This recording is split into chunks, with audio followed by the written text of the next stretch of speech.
Olá, meus amados irmãos, em Jesus, um bom dia para todos nós. Desejamos uma excelente quarta-feira, meus irmãos, a cada coração que aqui se faz presente. Que hoje possamos ter um dia em paz. Um dia, meus irmãos, com um pensamento elevado a Deus e o nosso coração aberto a Jesus, para que possamos, em cada atitude no dia de hoje, em cada decisão, em cada pensamento, colocarmos a Jesus em primeiro lugar. Olha, meus amados irmãos, hoje, iniciando aqui o nosso Evangelho diário, estamos também no nosso sexto dia, nosso sexto encontro, unindo o Evangelho segundo o Espiritismo com a obra Há 2000 anos. Meus irmãos, estamos sempre rememorando aqui que são dias dedicados a passarmos capítulo a capítulo da obra Há 2000 anos, unindo com uma reflexão do Evangelho segundo o Espiritismo. Esta obra aqui, meus irmãos, ela conta não apenas uma história de uma reencarnação para a gente, mas ela também traz ensinamentos valiosos para o nosso dia a dia. Quando nós vamos lendo e refletindo a vida, as atitudes de cada personagem dessa história, vamos relacionando isso com as nossas próprias atitudes, com a nossa vida. Vamos criando afinidades com a história de um personagem, ou refletindo a história de outro, e através das atitudes desses personagens, meus irmãos, tiramos grandes aprendizados para a nossa própria caminhada. Então vejamos que são dias preciosos de muito ensinamento para a gente.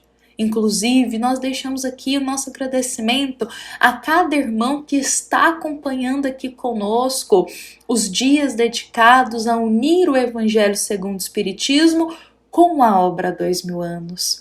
Temos muitos irmãos que estão aqui comentando sempre, que estão acompanhando, que estão seguindo, e o nosso coração ele fica eternamente feliz, porque é um momento precioso que estamos aqui partilhando o pão do Evangelho, que estamos nos unindo em nome de Jesus, com um pensamento elevado a Deus, para juntos acolher um esclarecimento, uma palavra de esperança para a nossa jornada de vida. Então nós desejamos aqui que todos hoje possamos ter um dia de muita paz, sejam muito bem-vindos e vamos dar início à nossa reflexão de hoje. Hoje já estamos adentrando no capítulo 4 dessa obra, meus irmãos.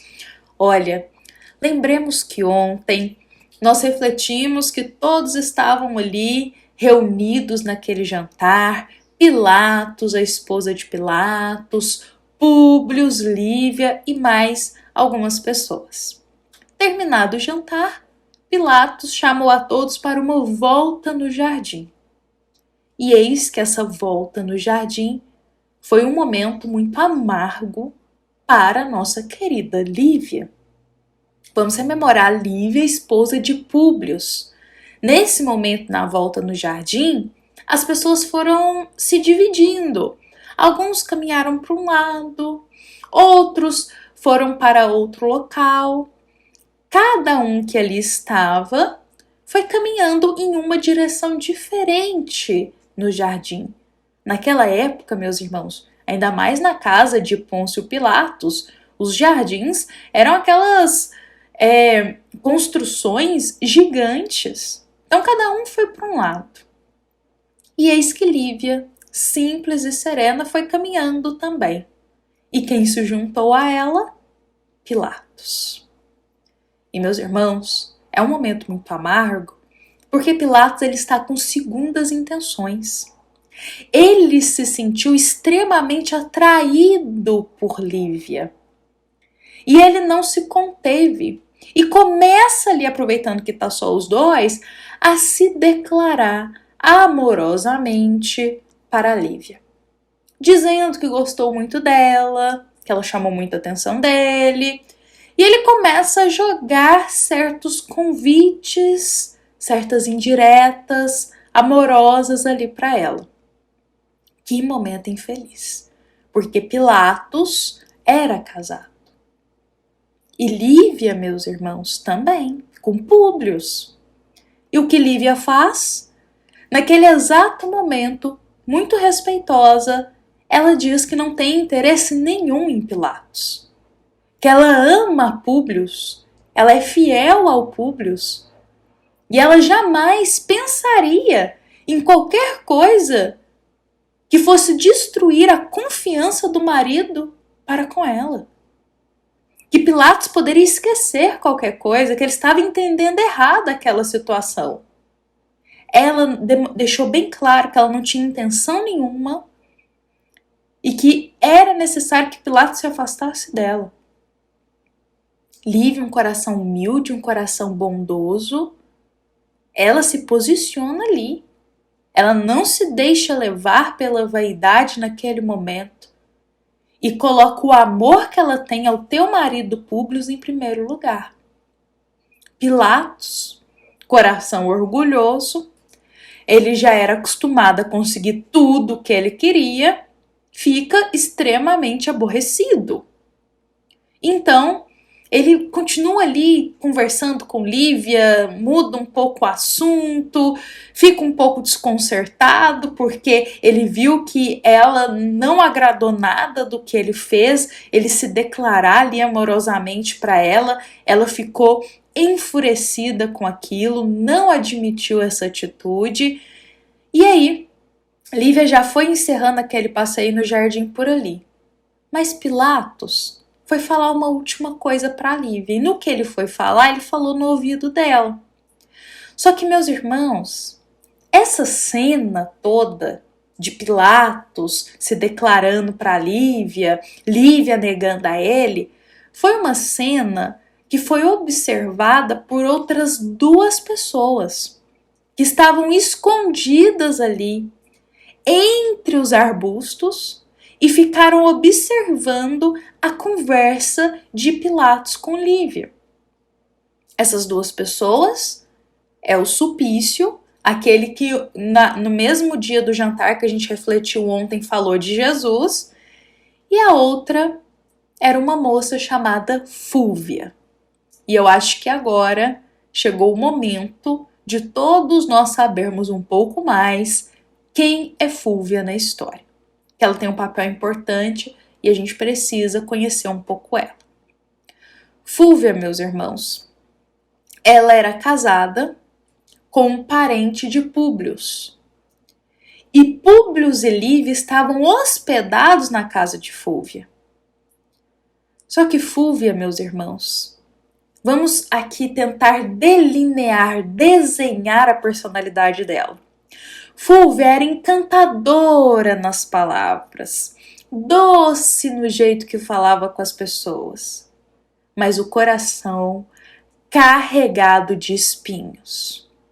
Fúvia tinha muita inveja, tinha muito ciúme, só que ela usava uma máscara, digamos assim, de delicadeza, de bondade nas palavras. Mas quando as pessoas viravam as costas, ela criticava, jogava indiretas, falava mal. E Fúvia, o que ela podia fazer de maldade nas costas das pessoas, ela fazia. Mas de frente ela era doce, amiga, companheira. Aí a gente acabou de desenhar a personalidade de Fúvia. E o que acontece?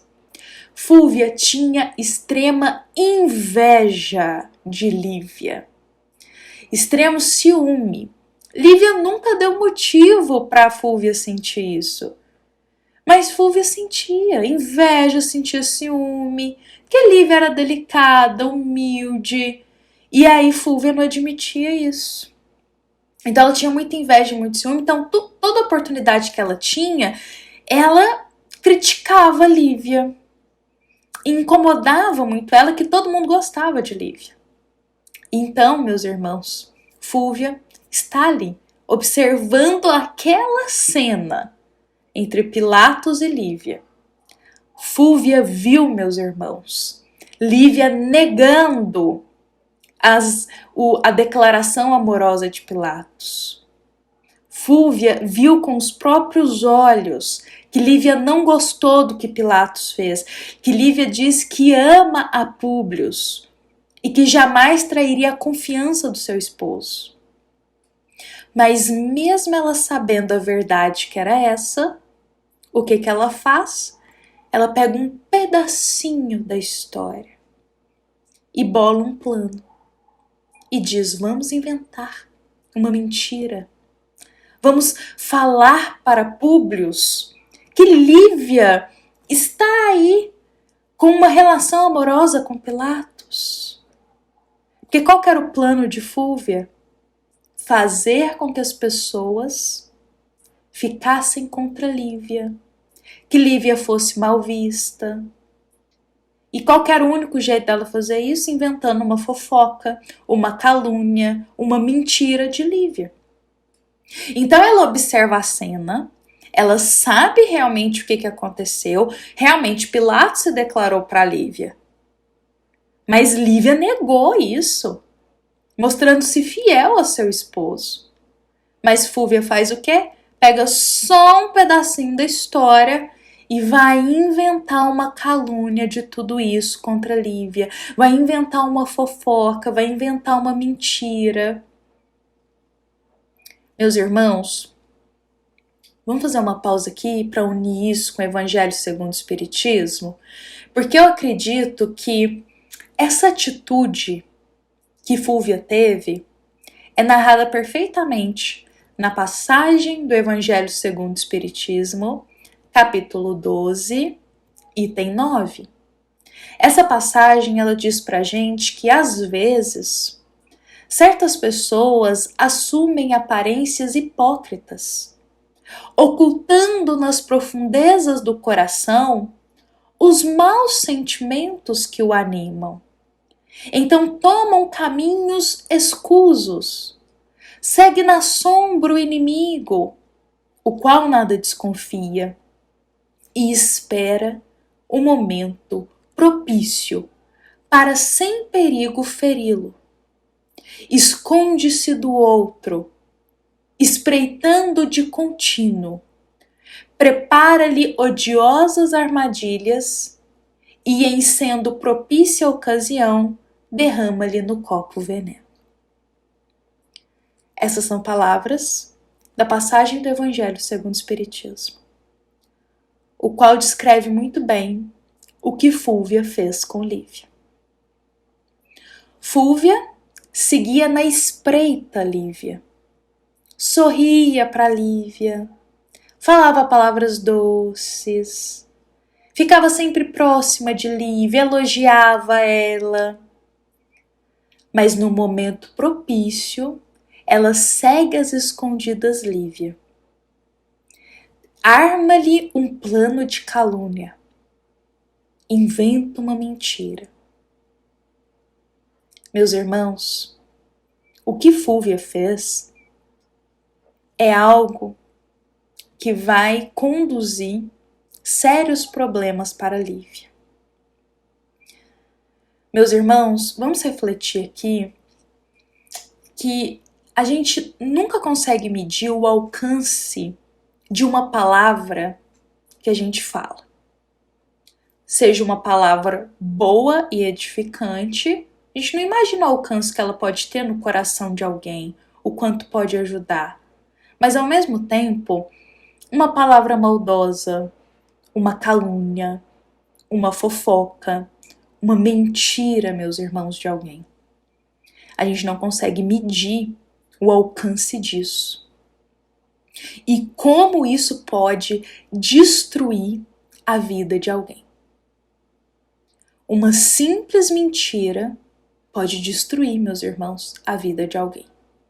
Porque um coração menos fortalecido pode se desesperar tanto diante de uma calúnia que foi feita com ele, que ele pode acabar tomando caminhos sombrios para a própria vida, porque não sabe lidar com a calúnia que fizeram com ele. Então isso é muito perigoso, meus irmãos. A gente tem que tomar muito cuidado com as palavras que a gente fala, tomar muito cuidado com as intenções que carregamos no coração e tomar muito cuidado com o que a gente observa e o que a gente fala disso que a gente observou. Porque Fúvia, meus irmãos, ela pegou um pedacinho pequenininho do fato que ela observou e transformou nisso uma mentira e uma fofoca. E isso vai prejudicar muito a vida de Lívia. E o que Fúvia faz depois disso, meus irmãos? Ela vai até Públio. E ali diante de Públio, veste aquela máscara de docilidade, de afabilidade, e toda dócil nas palavras vai dizer para Públio para ele tomar cuidado, porque ela observou algo ali entre a esposa dele e um grande amigo, e ela vai falando com as palavras doces, mas o coração carregado de espinhos. Públio, ouvindo aquilo que Fúvia diz para ele, fica atormentado. Atormentado, começa a se questionar: será que realmente Lívia estava fazendo isso? O que será que Públio irá fazer com a mentira que Fúvia foi contar para ele? Qual que vai ser o alcance dessa mentira? Amanhã a gente vai dar continuidade, vai descobrir aqui juntos como que Públio vai reagir ao que Fúvia foi falar para ele. E hoje a mensagem que a gente deixa aqui de reflexão dessa parte do livro, meus irmãos, para todos nós, uma reflexão para a nossa vida mesmo, é que como é perigoso falarmos algo que a gente não tem certeza. Como é triste corações que fazem calúnia. E a calúnia, elas podem ser tão grande e tomar uma proporção que a gente nem imagina, que pode acabar resultando em uma tragédia na vida do outro. Porque há almas que não sabem lidar com as mentiras fortes que são inventadas sobre elas. Olha, meus irmãos, vamos sempre seguir os ensinos de Jesus. O Cristo já nos dizia para a gente nunca fazer ao outro aquilo que a gente não gostaria que fosse nos feito. E isso não é apenas para as atitudes, mas sobretudo para o que a gente fala do próximo. Bom, meus irmãos, amanhã a gente vai dar continuidade, que essa mensagem ela possa florescer em nosso coração. É uma mensagem que eu digo que é forte, mas é algo que a gente precisa refletir, que a mentira ela é um espinho muito perigoso na rosa da vida. E a gente precisa tomar cuidado com isso, para a gente não se deixar levar pela mentira. Bom, meus amados irmãos, amanhã a gente dá continuidade, vamos aqui encerrando, lembrando que os detalhes do capítulo, da parte que a gente está da história, da passagem do Evangelho segundo o Espiritismo que a gente está relacionando aqui, encontram-se tudo na nossa descrição do vídeo. Bom, meus irmãos, vamos encerrar com Jesus em nosso coração, lembrando que esta é uma mensagem da nossa amada Casa Espírita Luiz Gonzaga, da cidade de Luminárias, para todos nós que aqui estamos presentes. Fiquemos em paz, nos encontramos amanhã com a bênção de Deus. Que assim seja.